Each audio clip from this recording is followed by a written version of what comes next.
Have all the hours of meditation and mindfulness and journaling and maybe going on yoga retreats, new age retreats, watching podcasts, reading books, and so on and so forth, have they really resolved the issue that you want to resolve? Have they really given you a mind that is peaceful and powerful and regulated? And have they really allowed you to either create the life that you want or put runs on the board so that you know that you are? It's an important question. Because I know for myself that those things simply didn't work for me. And I'm someone who meditated since I was 4 years old. My parents were lovely, but kind of crazy. They both suffered from significant mental health concerns. One was had schizophrenic episodes and the other was bipolar. I was sent to a school, specifically from age 9, where we meditated twice a day and we practiced mindfulness. And I was at that school from 9 to 16. And so I spent time around plenty of students and plenty of teachers who devoted their life to that way of being. And I really didn't see it move the needle very much at all, either in the students and or the teachers themselves. Myself, yes, I was born into interesting circumstances, but I suffered from obsessive compulsive disorder. I used to pick my skin till I bled. I had profound anxiety, phobias. I was a total disaster. And then when I was 21, I had a severe concussion on my frontal lobe. And yeah, it nearly drove me to the end. I remember being on the train tracks in such distress, wanting it all to end, not really wanting to take my life per se, even though that was the option that I was looking at. I just wanted the distress in my head to end. But I'm glad that I didn't do that, you know. Instead, I remember sitting on those tracks and I had this kind of funny humanistic moment where I was looking at the other trains going by with the train drivers and thinking, well, I don't want to put my trauma onto them, so that's not the way to handle it.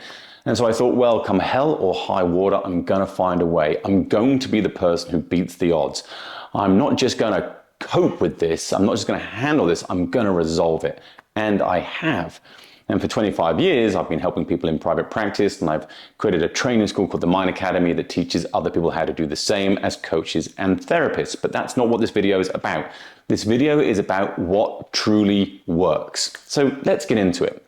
So I think the main problem that I suffered from is having a philosophical inquiring mind. And indeed, the school I went to, we were taught Eastern philosophy and Western philosophy, as well as all of this kind of meditative approach. And we were exercised in a military style regime. I really thought that through fitness and asking, weirdly enough, the question why, I would be able to resolve my problems. Why did this happen? Why is life like this? Why have I got anxiety? And I thought that if I asked that question, I would better work out how to resolve the issue. I was also taught that if I meditated for those moments, if I kept on having those moments of peace and quiet in my mind, if I kept on finding the gap between the thoughts, if I kept on returning to my breath, eventually that would in some way take a hold and I would be forever either enlightened or forever at peace. And it simply didn't happen. What did change my life was when I was introduced to something called NLP, or Neuro-Linguistic Programming. And that was the first of 4 things that really started to transform my life. And the number one thing that NLP did is it taught me how to ask the question, how? How do I improve? How does my brain run? How does my mind run? How do successful people do what they do? And how can I start doing what successful people do? And it was through that question and all the other amazing things in NLP, which I will forever be grateful to the co-creators or all 3 creators for, changed my life. It was the first time I really started to think differently. One of the creators of NLP, Richard Bandler, famously said that most people don't think, they just repeat thoughts. It's a great line, isn't it? Most people don't think, they just repeat thoughts. To truly think is to expand, to have new ways of thinking, to be able to perceive differently, to be able to look at things, feel things, hear things, understand things differently, to be able to what we call expand our map of the world so that it includes new creative ways of being and thinking.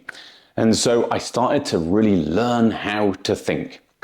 And then, even though this isn't one of the main fours, I actually went back to, because I left school at 16 and went back to college at around age 23, 24 and got a degree in philosophy. And that helped me begin to develop critical thinking as well. And that really allowed me to challenge certain irrational beliefs. And that helped a lot, but it isn't one of the main four. Like I said, NLP was one of the main four. It taught me how to think. So I highly recommend that you do a deep dive into NLP, or Neuro-Linguistic Programming. Now, when you do a Google search, I'm sure Wikipedia is going to come up and say it's a pseudoscience and untested, but this simply isn't true, because NLP never claimed to be a therapy or even a science or even a psychology. It's a modeling system. Specifically, what we mean is it's a modeling system of people's subjective experience. So even if you have facts, and even if you have all this objective data and this objective information, people still have their own subjective, their own personal experience and relationship to that.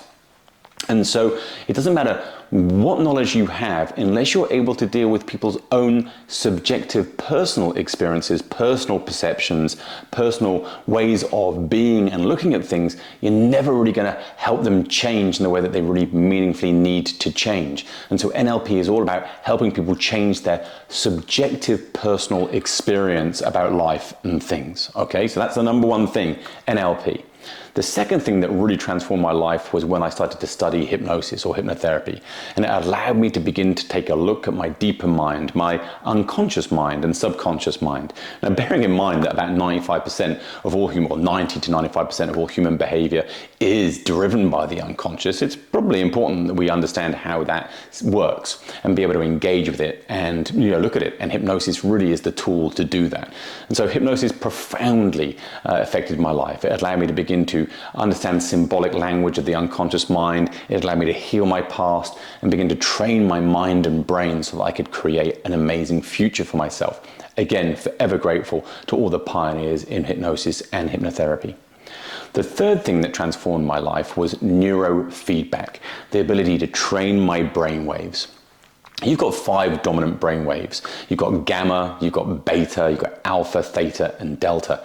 And I always imagine they're like a kind of either a choir or a rock band, and each one plays its tune. And if they play in harmony, then the music is amazing and beautiful. But if they're all disharmonious, out of tune or creaky, it just sounds awful. And so people who struggle with their brain, they kind of have these disharmonious, dysregulated or problematic brainwave patterns going on. And when we retrain them to be in tune, metaphorically, then we really start to profoundly change the way that we experience ourselves and life. Many people are familiar, for example, with the alpha brainwave pattern. They think that when people go into hypnosis or deep relaxation or meditation, they get flooded with alpha brainwaves because it calms them down. And that's kind of true. But as with everything, there's a lot of nuance and a deep dive, and sometimes there's good alpha and sometimes there's bad alpha, and it depends where it's located in the brain. I'm not going to go into that in too much detail now. We have other videos on that. But this ability to train our brainwaves profoundly changed my life. The analogy I like to use is the computer analogy. A computer has both hardware and software. The hardware is the actual computer itself, the circuitry, and the software is like the apps and the operating system. And so if you have an amazing bit of software, amazing apps, but you've got clunky, problematic hardware that it can't run through, then you've got a problem. Equally, if you've got the most incredible hardware but problematic or faulty software, you equally have a problem. So we need to be able to update, train, and optimize both our mind and our brain. Our mind, remember, is the software, and we could think of those things like identity or beliefs or our knowledge and our memories, okay? And then the brain itself is the hardware through which all those amazing bits of data and information get processed. And so that really transformed my life as well. And then the fourth thing is diet. I think people profoundly underestimate the power of nutrition and diet on our psychological and mental health well-being, okay? And the aim of the game is to have the least inflammatory diet possible for you. And I've been a vegan, a raw vegan, a vegetarian, I've done, protein powders, supplements, all the rest of it. And personally, I found that an animal-based diet is the one that works for me. About 10, 12 years ago, I got into the high-fat diets, and I thought that was really great. Then carnivore really helped me a lot. But I missed a few things, like berries and honey and yogurt. And so now I pretty much am dominantly a carnivore, but around training and exercise, I eat fruit and honey. And I just feel amazing, and it's very low inflammatory, and it just allows my brain to function. After all, if you think about it logically, again, serotonin, the dominant amount of serotonin is created in our gut. And there are many people now saying that anytime you've got any gut issues at all, that is directly going to relate to how your brain, basically operates, okay? So digestive problems, brain problems. So no digestive problems, your brain is going to love that, okay? And it's the same with having, good blood sugar levels as well. But that's for another video. So the 4 things that really transformed my life, were once again NLP, Neuro-Linguistic Programming. It taught me how to think. And hypnosis taught me how to engage with my unconscious mind and begin to train my mind and brain. Neurofeedback allowed me to train my brain waves, and diet allowed my brain to function optimally by getting the most nutrition and the least amount of inflammation. Now, the top 3, I kind of mentioned it already, the big difference with those 3 approaches is I believe it's because they aren't therapeutic per se, even though they do get used in therapeutic application.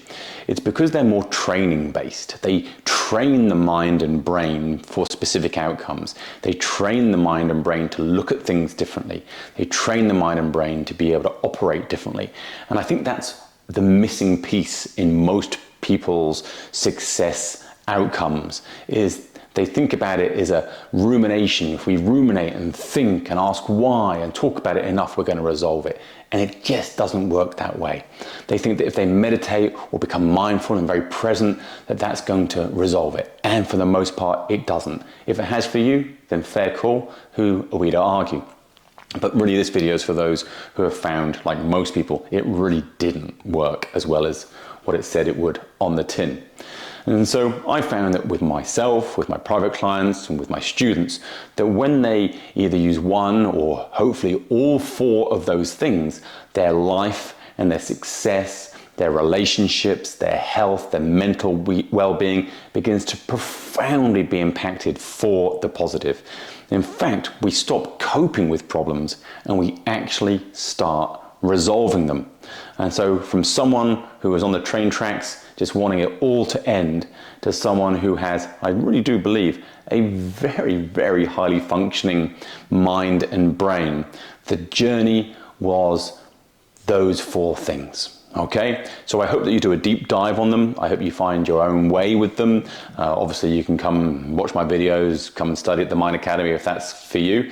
But any which way, really do a deep dive on those 4 things, and don't just research it. Run the experiment on yourself. Start doing the exercises from these amazing systems. Find a way of working with NLP, find a way of utilizing hypnosis, find a way of working with neurofeedback, and improve that diet, and you're not going to know yourself. You're going to just profoundly change and feel incredible.